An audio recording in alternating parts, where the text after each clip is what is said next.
Chaque semaine, à Esprit Bleu, on vous fait découvrir le double projet des sportifs de haut niveau. C'est un espoir de tir à l'arc. Elle rêve d'être éducateur canin. Tout de suite, sur la route, avec Laura Ruggieri.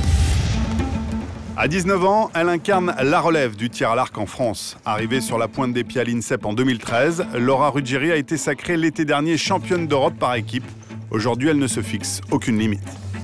Elle a beaucoup d'ambition, beaucoup de motivation et je pense que c'est sa principale qualité. Elle travaille beaucoup et ça, il faut qu'elle le garde. Si elle veut y arriver dans la durée, c'est ce qui fera la différence. Bourreau de travail sur les pas de tir, Laura Ruggieri est aussi fascinée par l'art du dressage. Dans un avenir proche, elle aimerait travailler au contact des chiens. Pour être un grand archer, il faut combien de temps? 10 ans. Bon, eh ben, tu peux dire la même chose pour les chiens. Aujourd'hui, si j'avais deux rêves, ça serait d'être championne olympique, bien sûr. Et aussi, pourquoi pas, d'être un professionnel éducateur canin.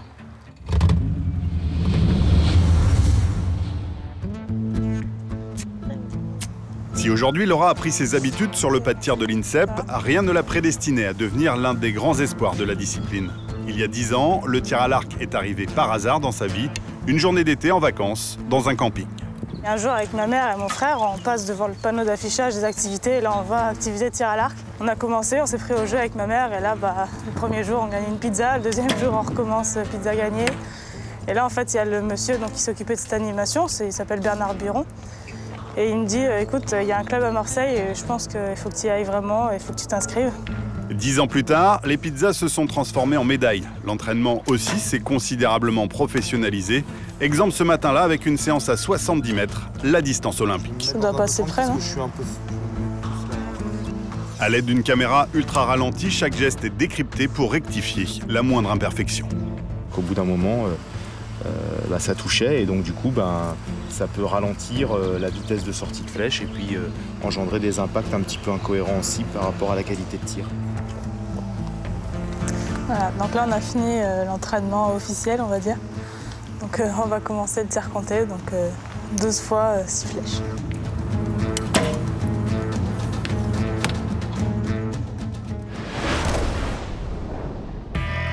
En marge du tir à l'arc, Laura a une autre passion, les chiens. Un amour tel qu'elle désire plus tard en faire son métier.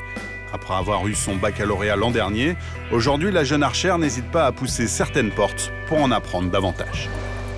J'aimerais être plus tard éducateur, formateur canin ou agent cynophile. D'accord, mais qu'est-ce qui vous intéresse en fait? C'est le dressage sur le chien. Il vaut mieux s'orienter vers des carrières du type militaire, où là tu vas avoir une vocation, c'est d'entraîner le chien. Une vie de militaire pour endosser le rôle de maître chien, rien n'effraie Laura. Dans son idéal, elle rêve de sauver des vies tout en exerçant sa passion pour le dressage.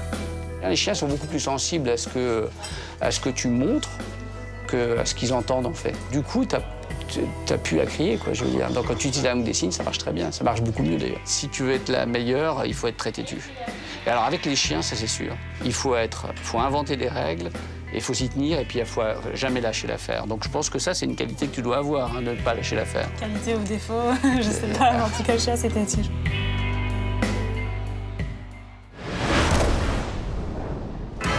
Retour à l'INSEP. En plus de s'y entraîner, Laura est aussi interne ici depuis 2 ans, un moyen de centrer sa vie sur ses objectifs.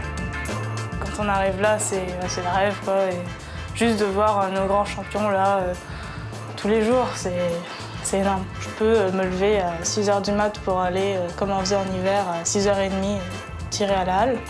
Comme je peux me lever à 9 h pour aller tirer 2 h le matin et puis, si je veux, 5 h l'après-midi. Et dans sa chambre, les photos et les posters sont là pour rappeler la passion qu'elle cultive pour sa discipline.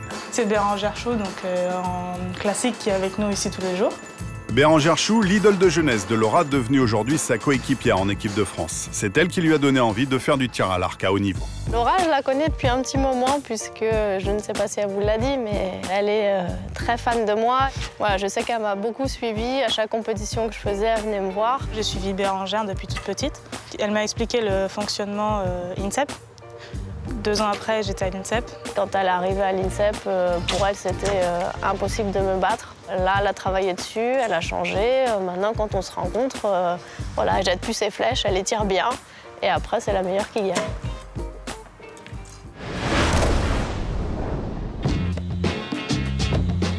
On va pas mettre hyper lourd.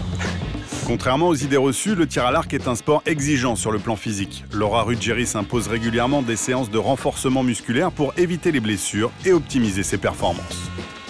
Le tir à l'arc, c'est un sport très asymétrique, donc il nous faut aussi la muscu pour essayer de garder un minimum d'équilibre entre devant et derrière, et puis entre le côté tirage et le côté poussé. À l'approche des premiers Jeux européens, Laura Ruggieri peaufine les derniers réglages. Ce jour-là, dans le stade couvert de l'INSEP, sans le moindre vent, elle va sélectionner les meilleures flèches qu'elle emmènera à Bakou. Là, on va tirer donc nos 12 flèches qui sont vraiment neuves et qui viennent d'être montées. Donc, ce qui nous intéresse là, c'est pas forcément d'avoir des flèches qui font du 10, mais c'est par exemple d'avoir 10 flèches ou 6 flèches qui sont par exemple groupées donc dans un petit cercle, voilà, comme ça. Il faut qu'il y en ait au moins 6 qui soient vraiment parfaites à grouper ensemble. Un travail long et méticuleux, indispensable pour gagner des points précieux en compétition. Là, j'ai la 5 et la 1 dans le X. On va montrer ça au coach, voir ce qu'il en pense et ce qu'il peut nous dire. Voilà, moi je pense que j'ai mes flèches. Pour ça, tu le gardes quand même. Oui. Et moi, je vais faire une sauvegarde. Allez Laura, la démarche et surtout la niaque, jusqu'au bout. Championne du monde cadette par équipe en 2013 grâce à cette dernière flèche contre la Corée du Sud. Championne d'Europe chez les seniors l'an passé, aujourd'hui, Laura Ruggieri a le regard tourné vers les Jeux Olympiques. Rio en 2016 puis Tokyo en 2020. Sans brûler les étapes, elle espère devenir un jour la première Française à décrocher l'or olympique. Rio, ça représente un petit peu, je vais dire, le début d'une éventuelle grosse carrière. L'idée, c'est qu'elle prenne un maximum d'expérience, qu'elle engrange des victoires, qu'elle capitalise sur ses échecs pour voilà, progresser et continuer à avancer dans le classement mondial et dans la hiérarchie de notre sport. À la fin de ma carrière, j'aimerais dire que voilà, j'ai été championne olympique parce que deuxième, en général, on ne retient pas, troisième, on retient encore moins. Et si c'est juste pour dire j'ai fait les Jeux, ça ne m'intéresse pas trop. Mais non, c'est vraiment le statut championne olympique qui m'intéresse et il n'y a rien d'autre.